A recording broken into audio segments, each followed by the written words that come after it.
Hello दोस्तों, नमस्कार। दोस्तों, क्या सोनम वांगचुक ने सरकार से बदला ले लिया है? तो दोस्तों, ये ऐसा इसलिए कहना पड़ रहा है क्योंकि आप सभी को पता होगा कि कुछ समय पहले लद्दाख में सोनम वांगचुक को उठा लिया गया और उन पर एनएसए लगाया गया और उन्हें जेल में भेज दिया गया।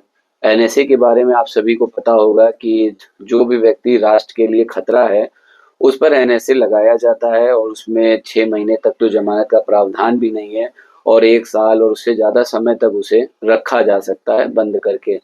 तो दोस्तों, लगभग 4 महीने तक सोनम वांगचुक बंद रहे, उसके बाद में फिर सरकार ने उन्हें छोड़ दिया। तो दोस्तों, सोचने की बात है कि एक व्यक्ति जो इसने इतने सारे एक्सपेरिमेंट किए, जिसे इंजीनियर कहा जाता है, जिसने लद्दाख में बहुत सारे कार्य किए हैं, सेना के लिए ऐसे छोटे से मतलब टनल टाइप में बोल सकते हैं कि ऐसे उसने बनाया कि सेना उसमें बैठ सकती है, रुक सकती है, ठंड से बच सकती है। इस तरह बहुत सारे उसने आविष्कार किए और हमेशा आवाज उठाई। तो दोस्तों, ऐसे व्यक्ति को जब आप जेल में बंद कर देंगे तो उसकी गरिमा को चोट लगना स्वाभाविक है। तो दोस्तों, वो व्यक्ति इसी उद्देश्य में था कि कोई एक ऐसा मंच मिल जाए, कोई एक ऐसी सरकार गलती करे जिसके लिए वो आवाज उठाए। और वैसा ही हुआ, नीट पेपर लीक हुआ, उसके बाद सोनम वांगचुक और उसकी पत्नी का सबसे बड़ा योगदान रहा और सोनम वांगचुक आगे आए, काकरोच जनता पार्टी का उसी समय उदय हो गया और उन्होंने उसका सहारा ले करके भूख हड़ताल पर बैठ गए। और दोस्तों, जैसा आप सभी को पता है कि आज सुबह सोनम वांगचुक ने भूख हड़ताल खत्म कर दी और सरकार ने उनकी मांगों को माना।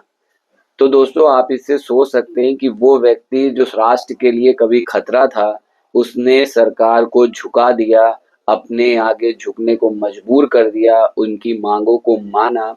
तो सरकार ने पहली मांग तो ये मांगी कि संसद में जो पेपर लीक हुआ उस पर चर्चा किया जाएगा, उस पर कानून बनाएंगे।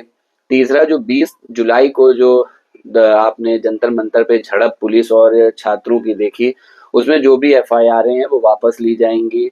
और साथ ही जो चौथी घटना कि जो नीट पेपर में जिन बच्चों ने फांसी लगा ली थी, जो व्यक्ति सुसाइड कर लिए थे, उन बच्चों को मुआवजा भी दिया जाएगा, उनके पेरेंट्स को। तो दोस्तों, ये एक बहुत बड़ी जीत रही सोनम वांगचुक की, लेकिन जीत से भी बड़ा उनका सम्मान वापस आ गया, क्योंकि ये सम्मान की ही उनकी लड़ाई थी। इसीलिए उनकी पत्नी ने भी उनका पूरी तरह से साथ दिया, क्योंकि मुझे ऐसा लगता है कि सोनम वांगचुक ने अपनी पत्नी से जरूर कहा होगा कि एनएसए लगने के बाद उनकी छवि पूरी तरह खत्म हो गई है, इसलिए इसे बचाने के लिए इसके लिए कुछ तो करना पड़ेगा।